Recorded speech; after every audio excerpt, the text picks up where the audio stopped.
Good evening, everybody. You are welcome to today's edition of Jubilee Sports Extra.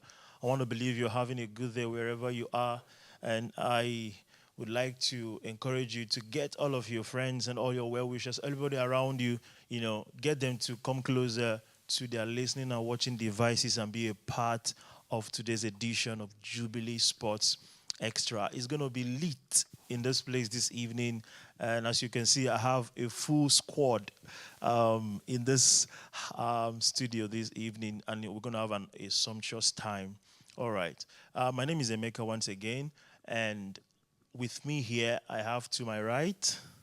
I still remain my very humble self, Oluwaseun. Okay, Sheon, and to my left, Chigo, Arsenal fan. Arsenal for life. And to my extreme left. Good evening, everyone. My name is Franklin, Man City fan, always, forever. Don't worry, Chelsea forever too. Okay, all right. Okay, we're going to make a start very quickly, and I want to start by us making our predictions again, for the season. Because when the season was about to start, we had a show here in the studio where many people gave their predictions before the season started, but a lot of water have gone under the bridge now, and a lot of things have happened. And I think there could be some persons, some to my right and to my left in this place, who may want to change their predictions this evening. So we want to give everyone one fair chance again to make a fresh prediction for the season. And I'm going to be reading out, a few pointers to the different predictions I would like us to, make again as it relates to this current Premier League season. And you who is our viewer this evening, feel free to also make your own prediction. If you agree with any prediction anybody will make this evening, give us a thumbs up, give the person a thumbs up. Feel free, be engaging with us as well, wherever you are watching us this evening as we go into the predictions of the season. A lot of people asked for this to be redone again. A lot of people said we should do it again, and now we are here to do it again. So we're going to be giving our fresh predictions for this Premier League season again. So I'm just going to be reading out the different predictions we're going to be making, and then we go one after the other and make our different predictions. So number one, top scorer of the season. Top scorer of the season.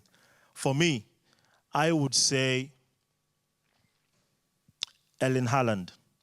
Erling Haaland is my top scorer of the season. Seun, what do you say? Definitely it's going to be Haaland. He's a machine. Okay, I think there's a change of mind here. So point number one. Okay. Yes, what because- was your prediction? We never spoke about highest goal scorer of the season. But you never agreed that Haaland would be the highest goal scorer. We never talked about No, it. you said his son. You said No, I said Son is pretty doing well this season, and that's the truth. And if you see Anyway. Haaland, if you see Son so far so good, he's scoring some beautiful goals nowadays. Anyway, my prediction will be Haaland.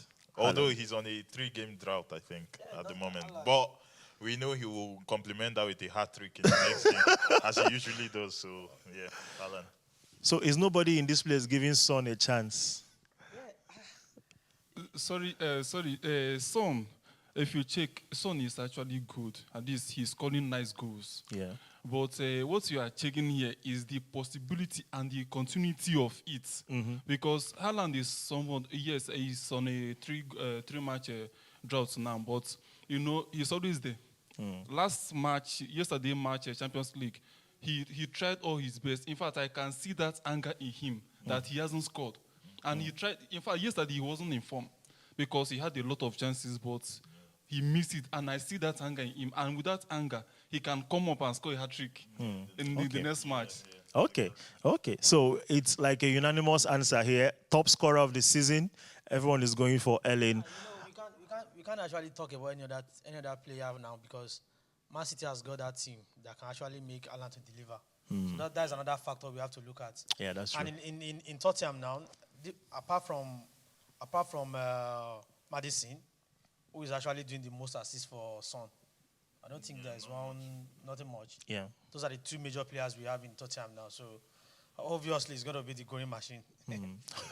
Okay. Well, for me, I was going to say Salah before, but when I had a second thought, I said no, it will be Haaland anyway. But yeah, okay. So that's that for top scorer of the season. So please, our viewers, who is going to be your top scorer of the season? Put it in the comment box. Who is your own prediction to be the top scorer of the season? Feel free to put it in the chat box there. Okay. Second one, we move to first manager to be sacked. First manager to be sacked. If you asked me this question 2 weeks ago, I could have said probably Pochettino. If you asked me 2 weeks ago, because I think he was getting close to that. But asking me this question this evening, I would go for Sean Dyche, Everton. I think Everton is getting close to that point where they will lose their manager. Okay? Sean, who do you think? Yeah, definitely it's going to be Everton manager, because actually I will have gone for Pochettino, but recently, even before recently, Chelsea are playing good. They are playing good matches, but they are unable to deliver. Because so far so good this season, Chelsea has the highest possession over any other team in Premiership this season. But the problem is they are unable to deliver. And when you are not delivering, nothing. You are not a winner. You are a loser. But so far so good. I think our last 3 matches, it has been, or 2 matches, it has been like a comeback. So I would definitely go with Everton coach. Okay. Yeah. Okay. Sean Dyche, okay. Gozie. I'll say it's probably between Sean Dyche and due to his style of play. I think in the long term, Everton fans would turn against him. Like, that's not his style of play for longevity. So I think they will turn on him finally. And I also think probably the Luton manager, because Luton, I think they've just got their first win. If I'm being honest, I never predicted for them to win one game in this Premier League season.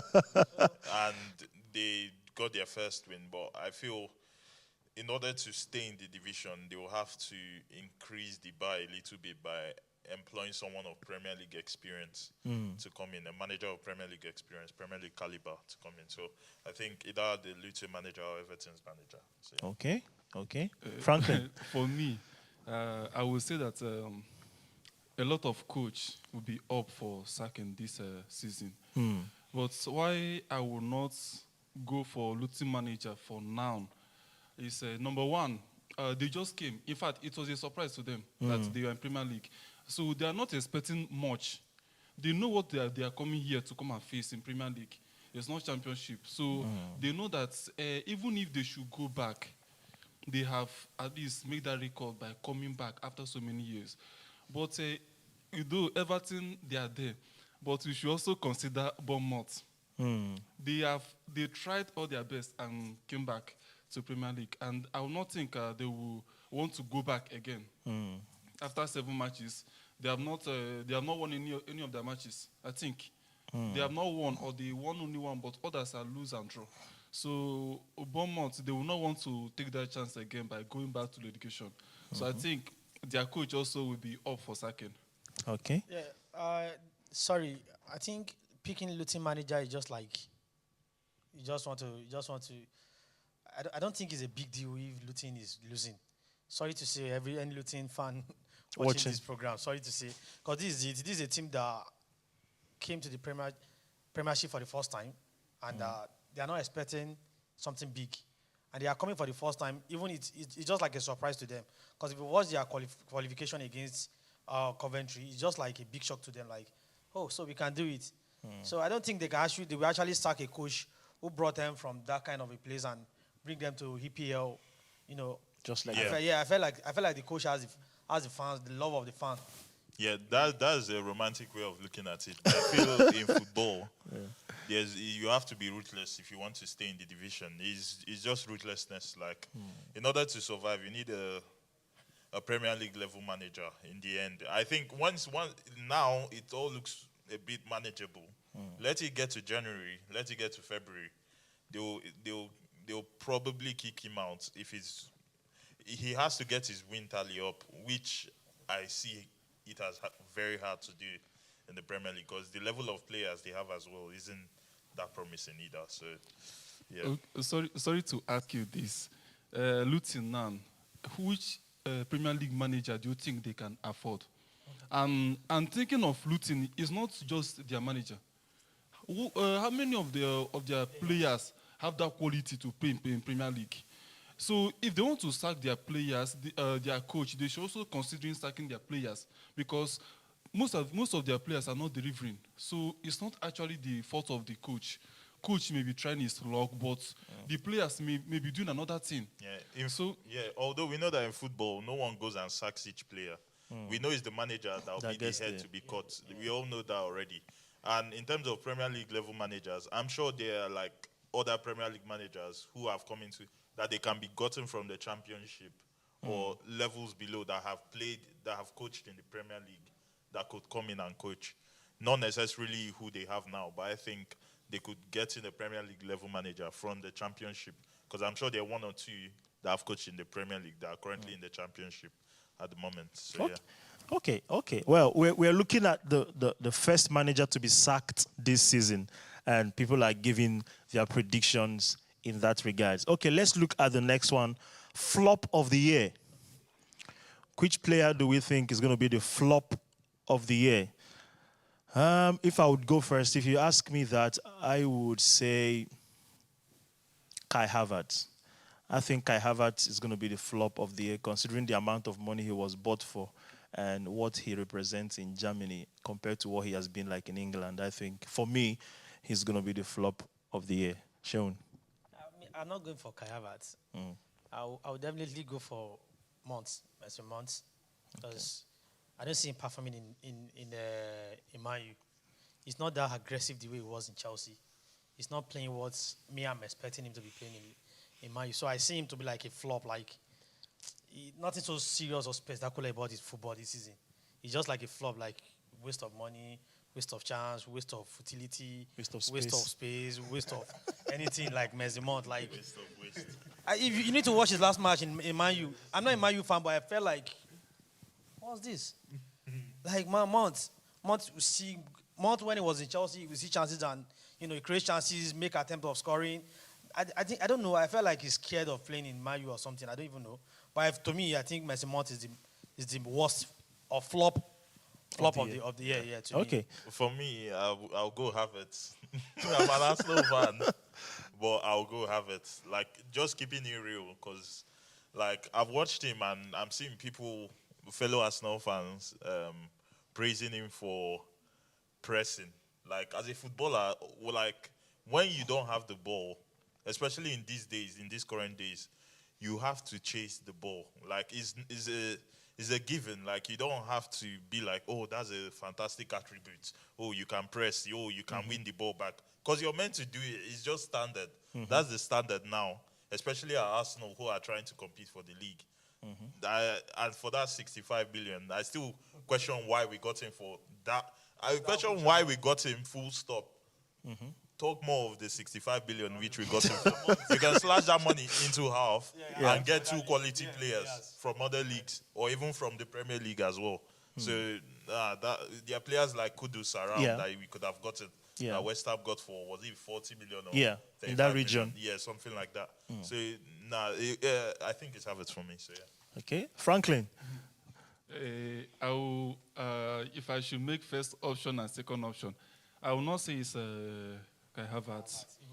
I will not say it's, although he's the second option there, but why I will pick Mount is for someone to play, they bought you in that amount. And for you to have played like 9 matches without goal, without assist, without much contribution in a match, later you tell me it's because of injury. Did they buy you because of injury? He has been missing a lot of ball because he will just be giving excuses for injury. He has played how many matches now without any much contribution. So I think that's a penalty. They just dash him. It just so that let his name be there. You mean Havertz, right? Yes. No, I think for me, the reason why I'm not picking Havertz is, in football is a game of team. Some are meant to play the defensive role. Some are meant to play the offensive role. And you get, So to me, I think like Harvard is doing what the coach wants him to do. That's just to me. I don't know. I'm not an Arsenal fan, but I do watch Arsenal match a lot. Like, but to me, Harvard is the kind of player that if other players loses ball on their possession, Harvard will easily go and cover up. I've seen a lot of his efforts Off the ball. Yeah. But the fact is, not every player will be able to assist. Not every player will be able to score. But me, in the gate of months, it's just. But don't forget, nobody's mentioning Onana. No, Onana is not a is flop. like my Onana is like my third. No, flop. Even my top Onana is fifth, a flop. I'll not pick Onana. For me, because especially if you go off what we've seen so far, and the hype he came with after getting into a Champions League final, the prize they got him for as well. Talking about him passing out from the back. And him passing out from the back has led to up to 3 goals already. 3 or 4 goals. Okay. Can I say something about that? Has cost them a lot. I was just telling somebody that let him feel what the gear had felt. Because at the time they were blaming him. They were blaming the gear. Yeah. So, but why I will not think or count him as a flop is if you check his front, which is the back, his back are not capable of what Man U wants. If you check Man City, Onana is more or less like Ederson. So no. If you check Man City, Ederson can be able to do whatever he wants to do with his leg because he's confident that his back will always be there to give him every support he needs. So, but Onana, if you look at him, he's just like man alone there at the back. That's why any little fault he'll make like this, it will result to goal. Ederson has done it several. Which it is a defensive back that always saves him. I think the problem Man United has defensively is injury. If we had a back four of Wan-Bissaka, Martinez, Varane, and Luke Shaw, if those 4 guys are there, Onana will be protected. But when we have injuries all over the place, they are playing Dalot, they are playing Lindelof, or sometimes Maguire, and all of those kind of people that expose the back line a lot. It exposes Onana himself. No. He's not fit currently. He's injured. Not even about that. Don't forget about some outside shots that were going into the net from Onana. Outside shots. Those ones are not a fault from any defender. Yeah, but there's some outside shots you can't do much about. There are some. Like, he's going forward, so when the outside shot comes, maybe it's caught him unaware. So overhyping, Man U fan. I don't understand. Overhyping. They overhype Onana like. When Onana was coming to Premiership, I'm thinking like, yes, the Messiah of Man U is here. Who is coming to secure the league for Man U is here. Like, Onana everywhere. For De Gea to leave. Imagine they want De Gea to leave and man, Onana is another flop. But to me, so far so good. I'm still picking Mason Mount as the biggest flop of the season. Mason Mount, I think, if you ask me, the reason why he's struggling in Man U, apart from every other reason anybody can think about, is they are playing him together with Bruno. If you want Mason Mount to work in a Man U team, you don't have to play him together with Bruno. The reason for that is because they do similar work. Their role in a team is similar. And let everybody they are central. Yeah, I get what you mean. I get what you mean because back in Chelsea, the midfield who won the Champions League for them was the Jorginho Kante Mount. And if you look at who's the most creative player going forward, is Mount there. Kante does the running and the hard work, but in this United team, Mount is tasked with covering ground and allowing Bruno to do the creative. Which is not his strong point. It's not exactly what he's used to. So it will kind of take time to adjust to that. So now he's been pushed aside. Bruno has been there. He's the chairman. So Mount finds himself in the corner, which is not the best for him. And I feel that's why he's struggling. Let him leave that corner. Let him leave that corner. But you have to play according to formation. Sorry. That's not. Yes, it's an excuse, but that's not enough for him to flop. Because if you check, why would Man U buy him in that amount with 60 million? That's way too big. Well, because Havertz costs more than him, though.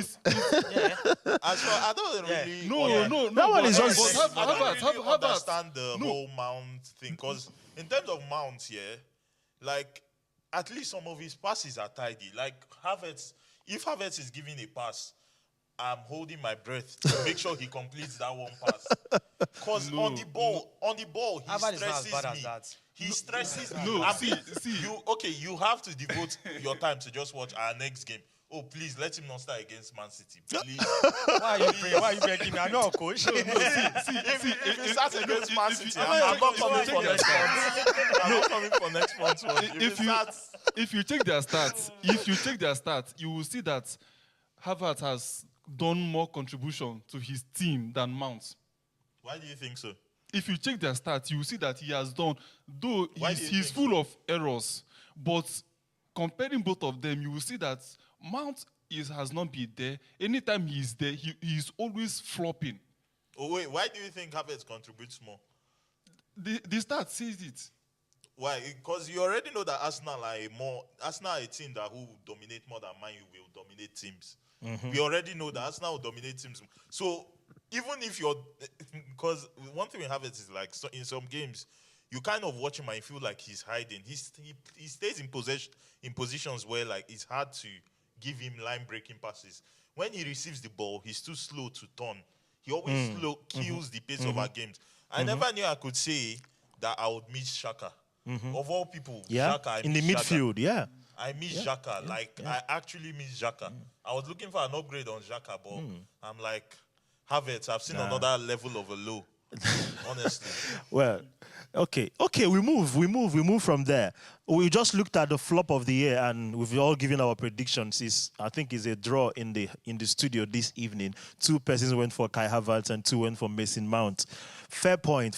Okay, we move. Breakthrough season. Breakthrough season is, which player do you think is going to shockingly become outstanding this season that nobody was actually expecting that it will happen? For me, I would say Benjamin Doku of Man City. Jeremy Doku. Yeah. If you ask me, Jeremy Doku would be my breakthrough season prediction for Big this fan year. of him. Yeah, Sheun. Yeah. To me, I think the player I'm going to pick he has been in Premiership for long, but I've never seen him playing so fantastic the way he's playing this season. I think I'm going for Madison. Madison. Yeah, Okay. the guy is doing brilliantly well. Like, I've been watching Tottenham matches for a very long time, but this season, I think, the absence of Kane gave Son to operate better. Then that gives Madison to, operate better, like this season the guy is just too fantastic. Very, very fantastic. Like, I wasn't expecting him though. Because he's just too brilliant. Just too brilliant. In Tottenham. I've not seen a midfielder I can compare with him this season so far. So far, so good. I'm talking about the results as in individual results so far this season. Yeah. I'm not talking about the collective team. Okay. Yeah, the dynamic works well with Madison behind Son, because Son makes the runs in behind there. It's just Madison like has the Kane. pass. It's just like Kane With Son. delivering passes for Son. It's basically similar. It's just quite similar there. But for mine, in terms of breakouts, I think I'll go for. Although he's already in a team that's doing well and he's already started doing very well, is Julian Alvarez. You guys will give him more. Okay. You will give him more praise this season, more and more praise this season, because he's someone now that, although last part of last season, he was already scoring decisive goals. I remember, was it Fulham away or something last season, second half of last season? He scored a goal, the only goal of the game, and it was a fantastic long-range shot. He's so good. Yeah. He's so good. Yeah, so he's coming up in. I saw the goal as well he scored yesterday. I was like, there is no, how do you pick that point out from a standstill? The ball settles and you pick out the top corner. So I feel Alvarez, although we already know he's good, led Argentina in the World Cup as the striker, but I feel this season you give him more praise. Probably on par with Haaland in terms of how much praise you give Haaland is the same amount of praise you'll be giving Alvarez, because he scores very, very decisive goals. Haaland gets the numbers, but he gets the decisive goals, At the time they need it. And okay. And also, sorry, I think Foden is doing too well too. Oh yeah, this season. Yeah. Foden is another player we have to look out for. But so far, so good. I'm still picking Madison. Okay. Okay. With the person I will Yeah, all the people you people picked are they are all playing doing nice. But can we take a second look at the Code Wiz? Because I'm seeing some talent. I'm seeing great talent Oh, in that guy.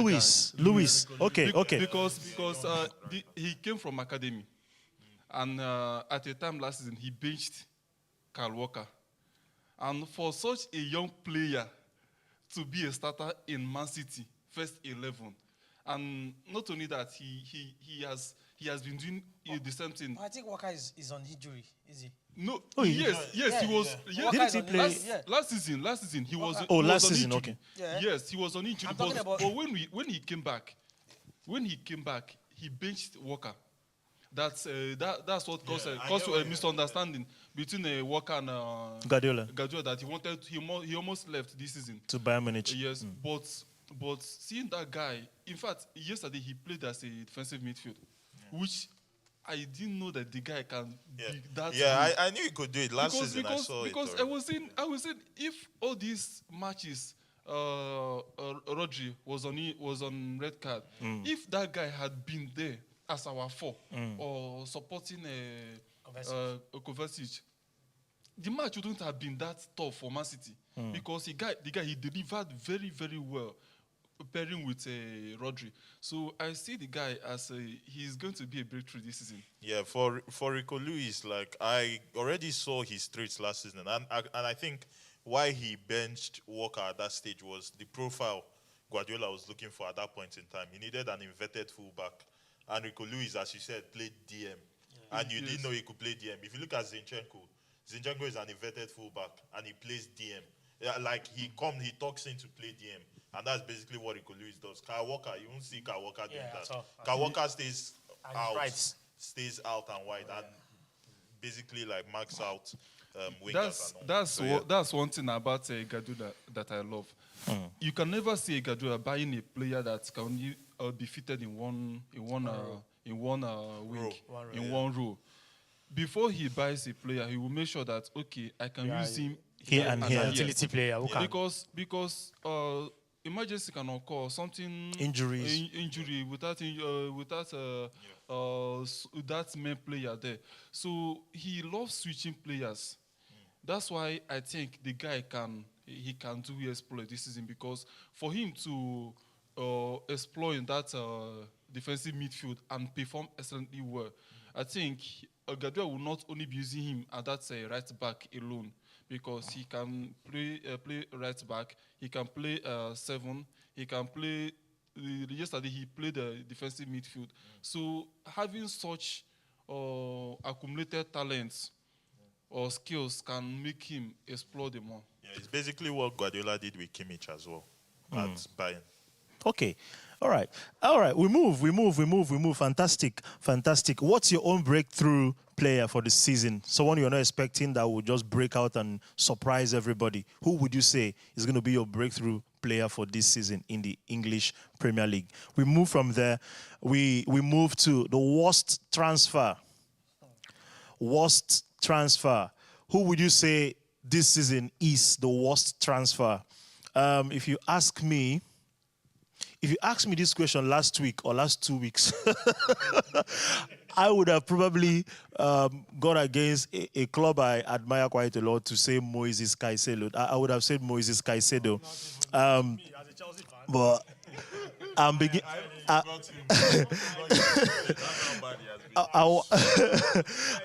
But I think he's delivering now. Yeah, that's what I'm saying. If you asked me the question 2 weeks ago, I would have said Moises Caicedo, because of the amount of money he was bought for. Well, I think recently he's trying to pick up a little bit. So I'm thinking that as the season progresses, he would do a bit better. So probably let me stick with my Kai Havertz. I would say Kai Havertz is my worst transfer for this season. Sheun. So me, is Moses Caicedo. The guy is the worst transfer I've ever seen without some amount of money. 100 million. Like, I think it's more than 100. It's about 100 and something. 100 and is he 100 and something? yeah. Something close to 117 or 120. Imagine with that some amount of money, like, and you came to Chelsea playing nothing.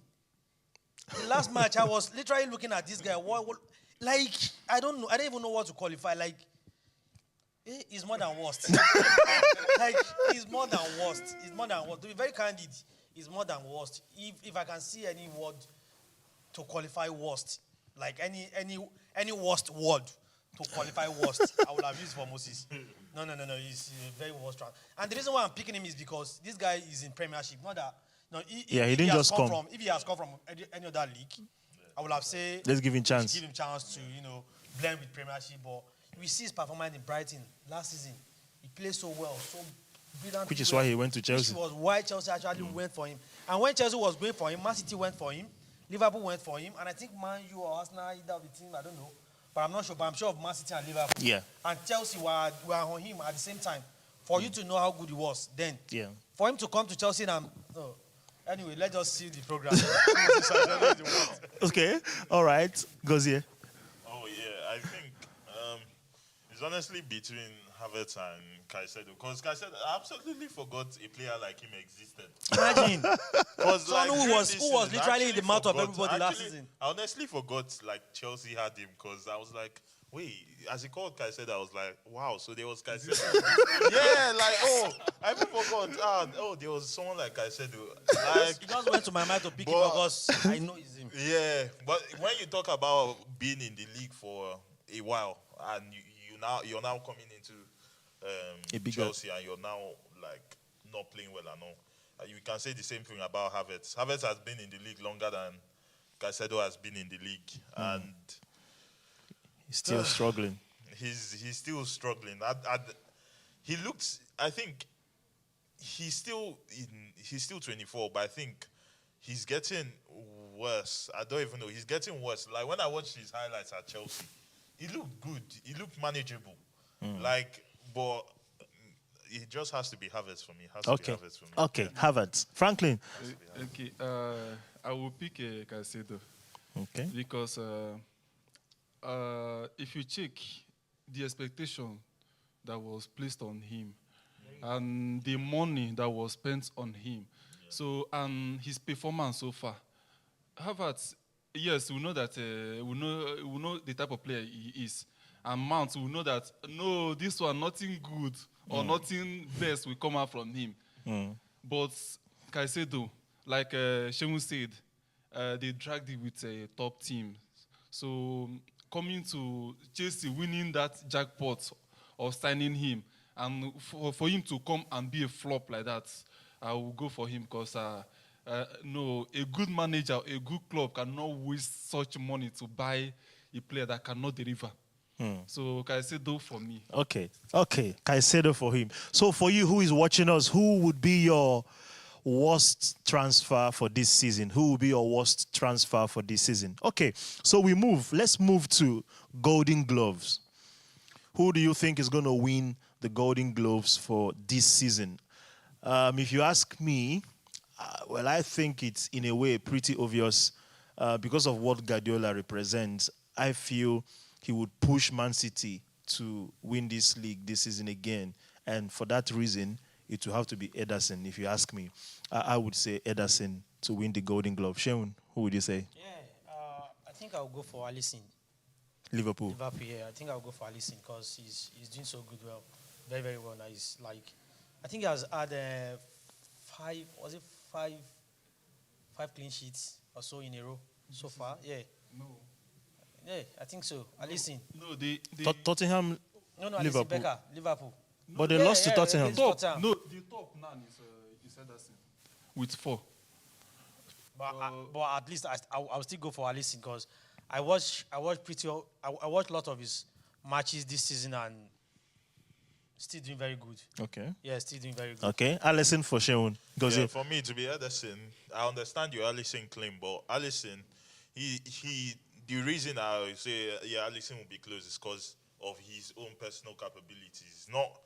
Usually clean sheets come from your defense, and the defense isn't solid enough to protect him enough to secure these clean sheets that he needs to be able to win the Golden Glove. So I'll go for Ederson because they have more structure Yeah. at the back, because it's defenses that win leagues and obviously get you clean sheets. So yes, it's Oh, be okay. Okay. Franklin. I will still go for Ederson.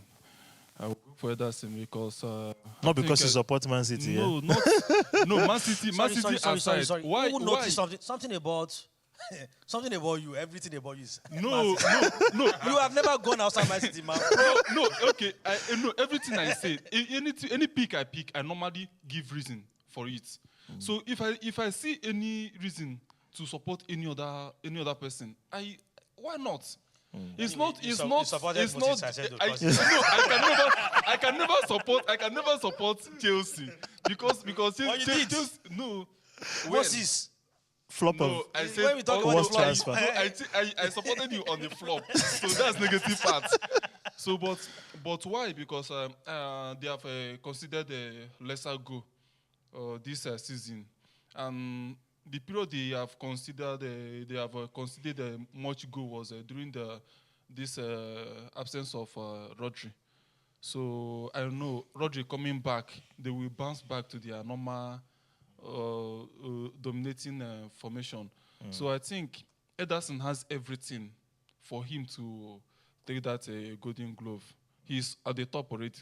So picking him is not sentimental. Okay. Okay. So we move. We move to. I think I have a call. Let me know. Hello. Hello. Oh, God. No, not the person who wants to get on the call. Okay, we continue. We move. Let's look at relegation. Relegation. 3 teams to go down this season. Who would you pick? For me, if you ask me that question, I would say that the 3 teams that came up will go down. If you ask me, I would say the way they came up, that's the way they would go down. So Sheffield United, Luton Town, and Burnley. Those would be my 3 relegation teams to go down. Okay, Sheon, relegation. I would have supported you, but looking at Bournemouth this season, they are not doing well. Bournemouth. Bournemouth, rather, they are Okay. not doing well. Okay. So I would just have a bit of, based on the fact that Luton won their last match, I think I Recency can. bias. Yeah, so I'm thinking of Sheffield, Burnley, and Bournemouth. That's, to me, those are the 3 teams, but obviously Sheffield number 1. See that Burnley, they are not going anywhere. But you see Luton Town, the spirit they use in playing their last match, if they can keep it that way, I think they can escape through. They might escape through, but it's very difficult. Anyway, let me just go with Burnley, Bournemouth, and Sheffield. Okay. Yeah. Okay. Okay. Gozie. For me, it's just what you said. As they came off, the way they will go down. If I'm being honest, because in terms of Bournemouth, you mentioned Bournemouth. Like, I agree that they haven't done so well, but I would say like some of the games that they've already faced, the first few games they faced, a lot of them have been quite hard. They faced us, and I think they've faced Liverpool at Anfield as well. And Tough match. yeah, they've had some tough games. So just give them time, like run of form and all, and I feel they'll catch up to it. It's not like they're new to the league or whatever. Like they were here last season, so they have like already, as I said before, Premier League level footballers. Yeah. A lot of these teams who came over from the Championship, if you look at their players, you can probably only call one who is in, say, Burnley. That's Sanderberg, who was in the Premier League when Sheffield came in like 2017 or so, around that time. So I don't think, I just feel the way they came up is the same way they will go down, if I'm being honest. Okay. Franklin. I will still say the same thing because if you check, they have not gotten the quality to adapt to Premier League. 3 of them, they have not gotten the quality. And I was even expecting a Burnley to, to at least to pull Because of it. your Man City coach. Not because of a company, not because of their coach. Yeah. No, at least the time they were there in the Premier League, Yes. they were trying. they were trying, but the way they qualified, I was thinking, okay, maybe they will come and do small magic for us, at least, so that will keep them on the table for at least how many seasons to come. But from what we are seeing, I don't think they have anywhere to go. Okay. So I'm picking three of them. Sheffield United, Burnley, and Luton. Luton Town. Okay. So you, our viewer, who are you picking to get relegated this Premier League season? Who would you say will be the three teams to go down to the Championship League and be relegated? Okay. We move to the assist king for this season. Who would you say is going to be the assist king for this season? Well, for me, I would say definitely Odegaard. If you ask me, Odegaard, I'm battling between Odegaard and Fernandes, but let me say Odegaard. Odegaard for me. Sean. So far, so good. If you watch the Premiership this season, if you look at the assist table, James Maddison is topping. And I'm going for him, definitely. Madison. Yeah, James Maddison. Okay. Definitely going for him because you like this guy. Not that I like him. I've known him for a very long time, but he just came with a different dimension this season. Like a different flair. Man, like if you watch the last match they played, he gave someone one unexpected passing. Like, where is this passing coming from?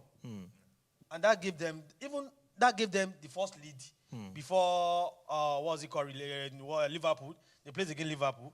Before Liverpool came back to secure 1-1, then at the end of the day they had 2-1. But you see, James Maddison, man, and not because of the fact that I'm beginning to like him, it's because of the fact that I'm seeing what he's doing. Because so far so good on the assist table. I think he's topping out with 6 or something assists so far in 5 matches. But is it going to be sustained through the so season? I'm talking about the present. We're talking about the season. Yeah. The season, because the king of assists is on injury, which is Kevin De Bruyne. So, and again, Kevin. at least he's not an injury player. Yeah, so, Madison is not an injury player. Madison. Okay. Yeah. So I think he can continue the. So are you going for Madison as well? Premiership. For me, it's between Odegaard and Madison because if you take two of them, I don't forget Foden too. Yes, Foden is there, but it's between Odegaard and Madison because I would have loved to go for Madison. But Odegaard, he's always there. He has been delivering. Consistency. Yes, even Fernandes, but that one should be the third option. Okay, goes here. For me, as an Arsenal fan, I easily just want to say Odegaard.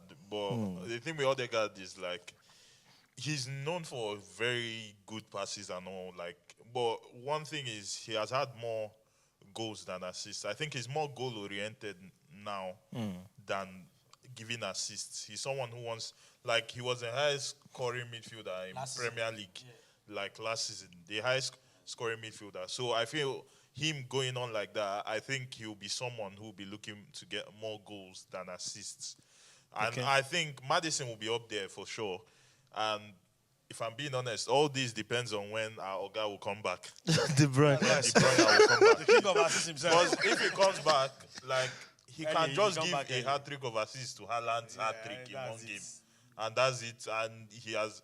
So it just depends on when our Oga will come back. I think he's coming back this October. Oh, so there we go. October is still very hard. And don't forget the fact that he might come back and, what's it called, Pep Guardiola. He's Keep him on the bench. kind of psychedelic person. He might not even want to be using him like that. And based on age, KDB is getting older now, so you can't really. Sorry. But the fact is, nobody can even. Yes, Guardiola said that no player is irreplaceable in Man City. Yeah. But do not forget that there are some players that want to leave that Guardiola can never that will not allow to go. Because Bernardo Silva wanted to leave.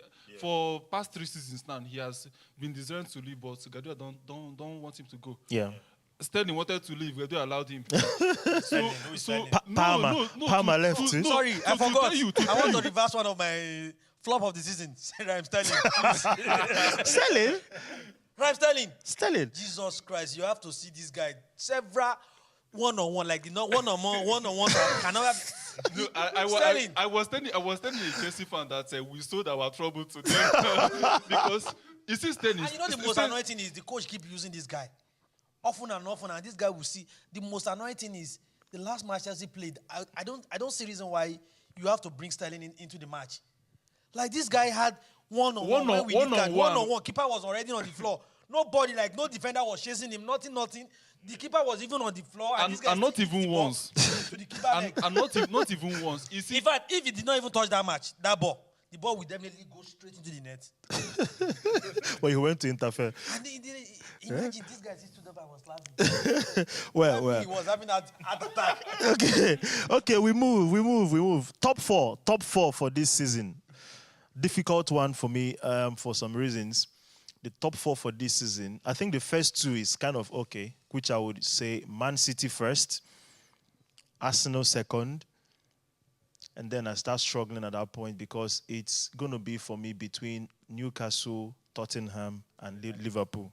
But I'm thinking that Newcastle, for the singular reason that they are playing Champions League, it's going to put pressure on their fitness and their ability to remain consistent through the season.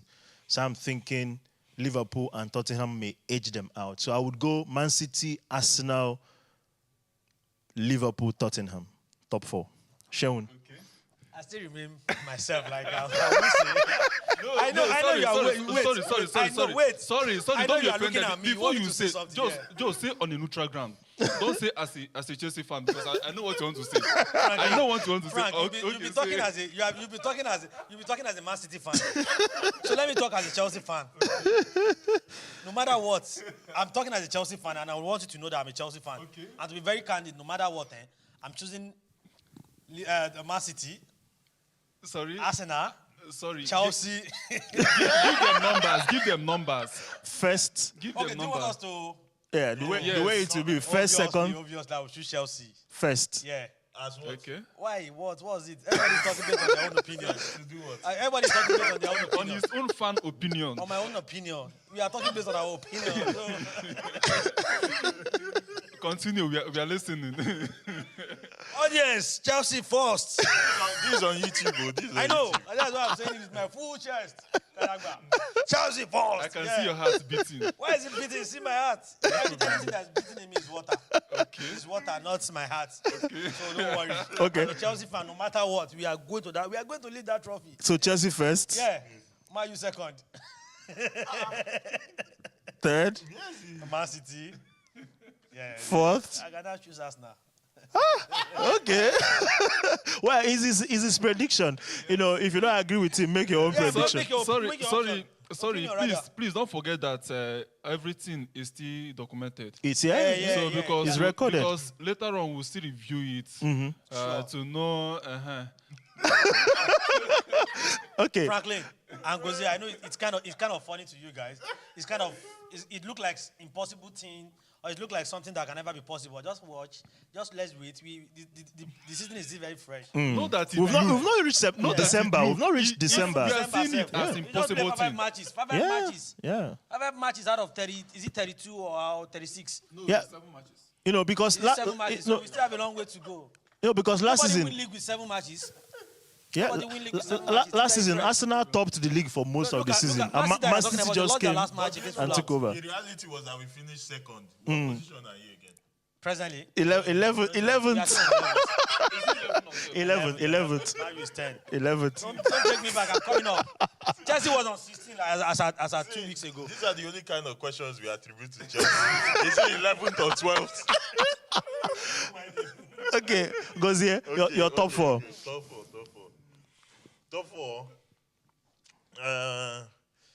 Just because it's still early, I'll still hold on to my Arsenal. Okay. Just because it's still early. But in terms of what I've seen so far, I'll probably go City. But in terms of like it being still early and like teams blending and all that. Yeah. Because I'm sure you agree, like certain players you've gotten haven't fully blended. Say like people like Matthias Nunez, the rest of them. No, but he's trying. At least you cannot compare him to Havertz or to. That's what Mount. I'm talking about. Like, in terms of teams blending together and all, that will take time. So with it still being early, I'll still stick to Arsenal, Man City.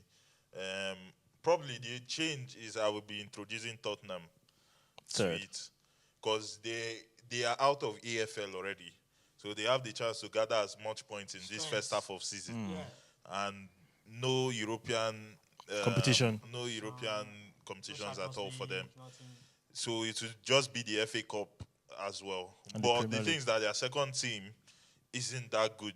So it's quite slim. They have to stay fit if they want to do anything really.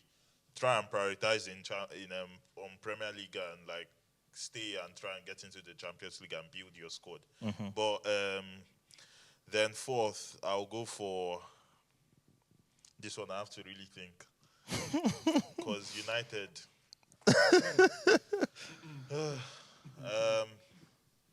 What happened to Newcastle. What? Oh, sorry. Liverpool. It will be Liverpool, yeah. So Tottenham, then Liverpool. Okay. So Liverpool. is it Arsenal, Man City? United? Or Man City? Yeah, then Tottenham, Liverpool. Okay, and then Tottenham, Liverpool. Okay, that's for Gozier. Franklin. No, I want to talk on behalf of Franklin. I know where you are going to, and I know who you are going to choose. You should know that my way is always the sure way. Sure. That place I'm going to is always the sure way. So, but I would like to make some changes in my first prediction because I owe apology to Tottenham because I never thought so. I did not put them in my Because you choose my Man top U. four. Because I had hope. What was that your Man first U- prediction? No, you said, I Man choose City. I can remember. You said Man City, Arsenal, Liverpool, and Man U. yes. Yeah, Spot on. that was- Yeah, Mine so was pretty much the same, but we Arsenal. The Man City. yeah. So, Oh, okay. as it stands now, I want to remove Man U. In fact, they are not in my top 6. So I want to replace them with Tottenham Okay. because Tottenham they are in a very nice shape now. They are doing absolutely well. So Tottenham, I have hope that they will make it. They will retain that top 4. So and Man City will win the league. So arrange your top 4 again. Okay, my top 4 is Man City, always there. Okay. Second, Arsenal. Arsenal. Third, Liverpool. Then fourth, Tottenham. Okay. Okay. Fair enough. We move. What's your own top 4 prediction, guys who are watching us, our viewers this evening? Let us know what your own predictions are for this season's Premier League. Who do you think will be in the top 4 this season? Okay. We move. Let's look at Champions League winner. Champions League winner. This one is tough. It is tough. If you are a good football follower, you will struggle to come up with an answer for this. It's not as easy as it sounds because watching the few matches this current Champions League season, it's surprising and shocking what we are seeing. In France, I mean, PSG is just, I don't know. In Italy, some average teams there as well. In Spain, here and there. Since Benzema left Real Madrid, things have not been, thank God for Bellingham, but, still not quite there, if you ask me. So for me to make my prediction, Champions League winner this season, I would have to come back to England. I will come back to England and I will say Man City. I think Man City will retain the title because of Guardiola. I feel he would push them again to go all the way because I can't see any other team that. Well, let's see how the other predictors come up with their own options. But for me, I would say Man City. Seun. I would have loved to pick Man City because they are doing too good. They are doing well, but the first two remain the same. That this is Champions League, and it requires a lot of experience. And most of the experienced players in Man City are not really there like last season. Yeah, so I think Man City will actually try their best, but I don't see them going All the way. to the final. And this season Champions League is totally different. Who could have ever picked Newcastle ahead of PSG? Not even 1, not even 2, not even 3, 4-1. Man, it was so massive. So to me, I'm going for Real Madrid because of the experience and consistency in the league. So I think I would prefer. To me, I'm talking based on my opinion. Yeah. Seriously, but I think I see Real Madrid going too far. I see them going well. See them to the final, obviously winning the league. But then, Where would their goals come from? Because it's only They Bellingham. don't have a recognized striker. That's my thing with them. They won yesterday with 3-2. So who are those ones that scored the 3 goals? Yeah, I know Bellingham. Bellingham has his He's runs. just- He has Yeah. his, but He came from but the one midfield thing to we keep should scoring, we should know that is a run of scoring, Good games. a run of scoring. Don't forget is- that run of scoring has been so consistent. Yeah, but that's the thing. So though. far, so You good. won't be expecting that to continue for a Every midfielder. time, yeah, we know. Yeah, so that's the thing. Like, I don't just think it's not sustainable. It's honestly not sustainable. Although I know City have won a league without striker, without a recognized striker, but I don't just see it at Madrid. Madrid have always had a recognized striker, like like they've had like 2. There was a time Benzema and Higuain had to play on the wing, and Ronaldo on the other side. So, Ronaldo. yeah, so I feel for me, in terms of who will win it will be, I'll go for Man City because they have the best squad depth. The person you talked about experience, the only person who has really left of experience is It's only Gundogan. Gundogan and Mahrez. Even Mahrez Those didn't are contribute two. much in the Champions League. Yeah, but Mahrez didn't contribute much. It's part of it's the in. team. I don't think Gundogan did either. Gundogan No, was no, more of a Premier League contributor. Gundogan was there both in Champions Premier League. League and Champions Champions League. League consistently. He was Yeah. there Champions both in League. Premier League and And, Champions and League. don't forget, so far, like Kevin De Bruyne is getting older and he's not really fit like last season, not consistently playing well. Like, Yeah, hence Sorry, why. like- sorry, this is and why. even you likes are- of, you are likes saying- of No, this is why they introduced. This is why they introduced the the likes young players. of. No, not just Kovacic. the young players. Kovacic. That's what I wanted to mention. He has won the. He hasn't. He's won Champions the League, Champions yeah. League Chelsea, already. with Chelsea. With Chelsea, he has won the Champions League. And again, even though he's older, don't forget players age to a higher extent. These days, like football has made it so good that for older players they get to retire later on in their careers. So I feel he has more time to learn under Guardiola. And one thing we learned under Guardiola is that it doesn't matter what age you are. Like, if you knew football before, you will know football again from a different lens working under Guardiola. So I think Kovacic would, in the long term, I think step in. Okay, not really long term, but in terms of this season going on towards the end of Champions League, I think Kovacic will be important for them. They also brought in the likes of Matheus Nunes, Doku. These are people who are like new breed, like that are looking to. He has injected that Fresh ideas. enthusiasm to win, to make a own name for themselves.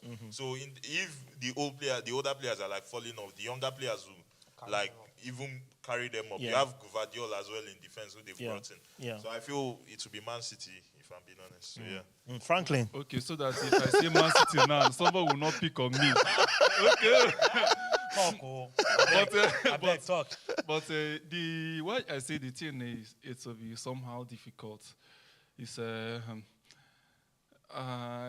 for Premier League club to retain the Champions League, it will be somehow hard. And Bayern, don't forget Bayern, they are there. Even though somehow their legs are shaking, but they have the quality to pull weight or to always showcase their talents. But I'll see why I will go for Man City is Guardiola has made it a point that that is his agenda this season, that he wants to retain the Champions League. So he has said that it's always hard for someone to win and retain it. Yeah. So for him now, that is his main target. He wants to retain it. And for him to retain it, that's another accolade to his CV. And do not forget, you are saying De Bruyne. De Bruyne is getting old, yes, but old age is not turning on his performance. He's not an only injury-prone player. I think he's only telling on his availability, not his No, performance. he's not. He's But not don't forget the injury-prone fact player. that De Bruyne is not an injury player like the way he is now. Like, because I don't think I've ever seen De Bruyne going for an injury for Long this long. time. I don't think I've seen him going for an injury for this long. So I think the age is actually one of the factors that. No, what? That's what he's talking about, availability. What I It's noticed, affecting more on his availability than his Not his what performance. I noticed is this new FIFA rule, or this new Premier League rule, extending waste of time to match time is affecting players, not only old age players. They are still playing the same time. It's affecting the whole Premier League players. You are not getting the. You are not getting. It seems you are not getting the rules now. Like if you are meant to play 90 minutes is the official time, and someone is using a delay tactics to hold a football 5 minutes. 5 minutes or something. That minute that you are holding, you will still play it. That's just it. It will still end up being 90 minutes. Nothing like delay tactics now. Just play your 90 minutes and move out of the pitch. A player will fall down and will be rolling on the floor for like 5, 6, 7 minutes. Because another thing we Yes. know as well is goal celebrations do take time. Throw-ins take time. All these things add Goal to kick. You just have to like, you know, goal And kicks and take all time, these so- things is another venue for them to rest, because for someone to be running, be busy for 90 minutes, it's not easy. It's not beans. It's not easy. So that's why I feel that rule is too harsh, because most times is deliberate. Though they are just doing it in a deliberate mode, but sometimes they are using it to regain their lost strength. So with that can still contribute to players going to injuries. Okay. So that's for Champions League winners. So some persons are saying Man City, some persons are saying Real Madrid. What are you saying, our viewer, this evening? Who are you saying is going to win the Champions League this season? And finally, just before we go, a very, very interesting subject I want us to touch before we go this evening is VAR. VAR. Recently, Liverpool had a match with Tottenham where we saw Luis Diaz score a goal that was disallowed, even though it was reviewed. And from the review, it was clear that he was onside, but yet the referee gave a call that he was offside. And for that reason, that Liverpool goal didn't stand. And a few minutes later, Tottenham scored against them. And at the end of the day, Liverpool ended up losing that game 2-1. We saw the interview after the game that the broadcasters had with Klopp. Klopp was so furious. He was so infuriated. He was so annoyed. How did that happen? With all the technology in place, how did they still allow that goal not to stand? So I want to lift up a couple of questions from that incident. The first one, anyone in the studio, feel free to answer anyone, as you are inspired. First one is, should VAR be kept in the Premier League? Or should we just scrap it and leave the game as it was before? Should the VAR stay or should it be scrapped? Second question, what could the VAR team have done better? Because when they reviewed that goal, I could hear, because I've watched the audio, the video that was released about that, and I saw that the VR team saw that they were wrong in their decision, but the game have been started again. So they told themselves, let's leave the game to continue. And I said, oh, hang on. So you guys spotted that you were wrong, but you just allowed the game because the referee had already said it was offside. What could they have done better under that circumstance? Okay, so that's the second question. Another question again I was looking at is, now that it's clear that Liverpool were the ones who have been treated unfairly, what can the FA do for them to bring justice back? Klopp is saying they should replay that match, another 90 minutes, play it again, get a new date, and let them play the match again. Someone is saying, let's just leave it and see how Liverpool fare. If at the end of the season they miss out on Champions League because of 3 points, then we can look at how we can adjust it and give them a Champions League place. Different things people are saying around the corner. Somebody is just saying it's past, let's just carry on like that. So these are some of the questions in my heart with respect to VAR and the Premier League. So guys, what do we think? Feel free to answer any of the questions. Yeah, regarding your last question, to me, I would just say, Oya Sokotilo. You don't go. Guys, I'm talking based on apology to any Liverpool fan watching this program. Yeah. But to me, I know it's not fair. But I don't think I've had or I've ever heard the fact that playing a they match. played a match and later coming back to no. The blame is obviously coming from the VAR and the referee who could not take their time to. I think what I think it should happen then is, at that particular point when they discovered that it was a mistake on their part, something can still be done on the pitch that very moment. Like, oh, sorry, it was a mistake. That goal is a goal. So even though the match had continued. They can still. Why do you think they will come back after when match continue and come back to give a player a red card? But why can't that happen as well? So that's just to me. And secondly, you see, the VAR, we cannot scrap it again because it's now part of of the game. It has like we've blended to it like Yeah. and we've seen it like part of the game. So now scrapping it out and let's just be sincere. Frankly told, let's just be sincere. During this VAR, there's a lot of fairness and justice in football. Not like before, normal. We human beings, we are human. We have tendency and every reason to be passionate. Yeah. So there's no way two teams will not be playing that a ref will not be like, oh, I think let me be for this side. Yeah. you get. But the VAR is bringing it close to all like no. If it's not, if this is an offside, it's an offside. offside. And to be very candid, nobody is perfect 100%. The only perfect being we've ever seen, or the only thing that is perfect in this life is Almighty God. After Almighty God, nothing again is perfect. So VAR could definitely make a mistake, which they did against Liverpool. But scrapping it out I don't think is a solution. I think what they are meant to do is, before they could make their final decision, they could have looked at it from different angle. Watching something from an angle. Like I watched a clip on a day when someone raised forehand and the camera picked him from this side. No, I think it was like 3 hand like this. So the camera picked him from this side and it looked like that person is doing like fuck you. But when another camera picked him from the other angle, they could see the remaining Hands. 2 hands from Fingers. the other angle. Okay, I think this is what he did.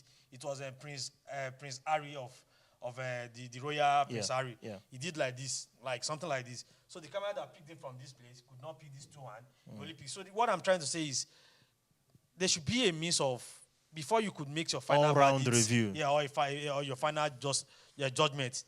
Look at it all round from different angle, from different angle cameras. before. Yeah, match can continue playing so that you don't want to keep the players waiting on the pitch. Let them continue playing, but look at it vividly. Look at it like do your final screening, then tell the ref this is what you come out with, Okay. and let the ref make his own decision. Okay, fantastic. For Gozie. for that Liverpool incident in isolation, I think what was the big mistake there was clear, concise language. Like they didn't use I think what the VAR people said was, I think he said something like VAR offside goal. So him saying offside goal made the Ref. ref think, oh, he's an offside. Like VAR check for a goal is offside. So that was what made him think, okay, he's offside. So he blew for offside and continued the game. Then they now brought it back and he was like, no, like he meant it's a goal. Like, but he said there's nothing I was can too do late. about it now. Yeah. Because if you listen to because they released The video. the Conversation, The audio. conversation, the VAR audio. and the ref. So it's clear, concise language that they need to be able to for that incident in isolation. Because I've not seen that happen, that particular thing. I haven't seen it happen yet, where they tell you something and you're like, oh no, like I thought you meant this. Like that doesn't usually happen. Usually, what happens with VAR is maybe they feel that they didn't draw the lines or maybe something else happened, but not about how they communicated it to each other. Yeah. So I think there should be clear, concise language to rectify that incident in isolation. Then I think for VAR in general, yes, VAR should stay, definitely. I Okay. think it should stay. But I think what should be changed is the people who are using it. I feel some things that have happened over time, I think there have been refs that have come from retirement and they were like, oh, like he was my friend, so I didn't. Like these are colleagues Yeah. that work together, train together, because these refs, they train together and Yeah. all, so they're like friends. My buddy, oh, I won't like tell him, I won't be saying he made the wrong decision. Go and check the video or whatever. It will Yeah. make him look Sentiments. bad. It will make him look bad. So sentiments. I think what should be done in that respect is to recruit people who are non-biased, like people who are specifically trained For that. for the VAR system, specifically trained for the VAR system, who have knowledge of football and physics, simple knowledge of football and physics, of knowing of what do you even call it? Kinesiology. Like Yeah. kinesiology is like the study of movement. You know when someone is hit Yeah. and how they are meant to fall if they Yeah. are hit in a certain moment.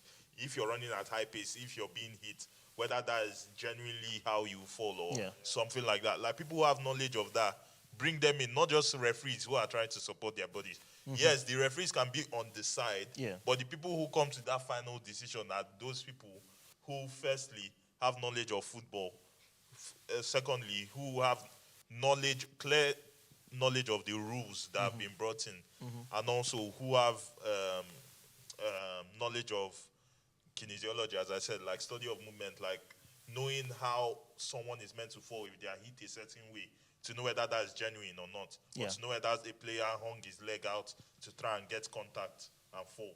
Like just things like that. I think they should recruit more people. Like there should be people that are specifically trained for that particular role. Okay. Oh, fantastic. So Franklin. sorry, Nan, to ask you, do you feel that if they should recruit and train more people, would there will be no more errors again? Because like what Sheun said, all of us, we are all human. This computer is prone to error. Anything can happen at any time. So I will say that it's true. VAR has done more good than harm. It's not this not the first time they are making such an error. Yeah. Although this one is good, but they have made some similar errors. Yeah. So, but you will not say because of that they are not capable. Yeah, but the thing is that we can't praise you for doing what you were brought in to do. We can't say, oh, thank you for doing what you've been done.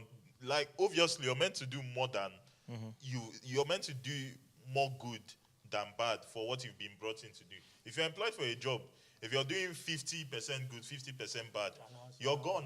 No, but they have done more good. Yeah, but that's the thing. Even though you've done like 70% good, 30% bad, they will still be looking at, oh, can we get better somewhere? Not, oh, we'll settle with you. They won't. They'll be looking for better ways to improve on that. And I'm not saying it will absolutely X errors, but it will mitigate the amount of errors. Because the amount of errors is almost like every match week, we have like something. up to 3 errors or Everything 5 on the errors. pitch. Definitely. Yeah. You can even have 3 in a game that you're like debating about. So It's bad. what I'm saying is, instead of recruiting more people and firing the current handlers now, is it not better they should be undergoing training in those areas they are not performing well? Because recruiting more people, they can come with their own expertise and still make mistake. So saying that they should give all those people fire data, they will just fire them. Why I said wasn't fire. I didn't say No, fire. you said I didn't say fire. What I said was people that should be brought. What I just said was referees that are there, the referees that basically are related, that are friends with the referees on the pitch, like the VAR handlers. They can be beside the person who Leading has the that team. expertise, leading the team. He takes advice from each of the people beside him, and they come to a clear decision that yes, this looks like it. This referee will give his own knowledge. This other person will give his own knowledge. This one that has a combination of both sides will then come to like a final decision. They all come to a final decision and be like, yes, that's what it's meant to be. That's what I I think think. Franklin is not getting. You're not getting the point. The point is not that they should fire those people. Yeah. But at least, even if they are going to use those set of people, let them go for extra training. That's what I'm saying. Let them just. Yeah, it's That's just that's basically. that's what I'm saying. it's just I see. That error is. It's getting too much now. It's just basically. What I said. Basically about the training. What It's I- just basically about the training. That's what I mean. People that I'll say it again. People that have knowledge of football, whether it's the referees or knowledge of football. Okay, referees already have knowledge of football. What else do they need to fall into that criteria? They need knowledge of knowing, like, Talk what of kind physics of contacts and all of that. would take someone down. At what kind fall of at speed that- would make someone fall at that kind of that will fall like that. And also, what do you call it? Basically, they have no relationship. They have literally no relation. There's no bias there of saying like, oh, this is my friend. Oh, yeah, I wouldn't want to call him to the board, make his decisions look stupid. If not, it reflects badly on the referee. Because I think referees, with the amount of VAR reviews you get, I think at the background, we might not know so much about it, but they might be scrutinizing them of, oh, you've made so many bad decisions, even though the VAR bailed you out. Yes. You've made so many bad decisions for that reason.